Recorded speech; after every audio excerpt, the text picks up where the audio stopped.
បាទជំរាបសួរអ្នកដែលកំពុងតែរៀនភាសាជប៉ុនទាំងអស់គ្នាយើងបានរៀនយកអង្គបាន3កន្លោនហើយខ្ចាក់ខ្យុខ្យក់ឆាក់ឈុឈក់និងចាក់ជុចុកថ្ងៃនេះយើងចូលមកដល់កន្លោនទី4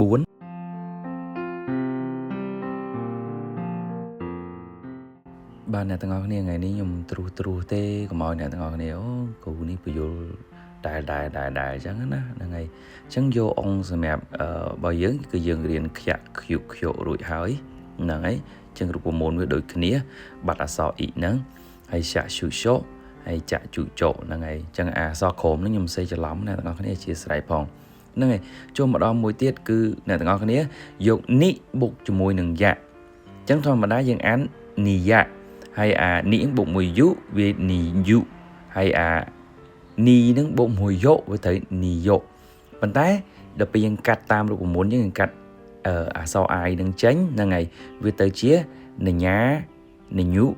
នញុ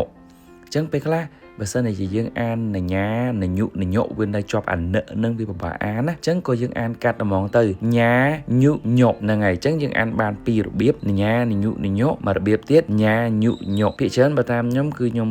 យកញ៉ាញុញុឲ្យវាស្រួលនៅក្នុងការបញ្ចេញសំឡេងអ្នកទាំងអស់គ្នាអរគុណច្រើនអ្នកទាំងអស់គ្នាសង្ឃឹមថាអ្នកទាំងអស់គ្នាចេះស៊ឺគីណេ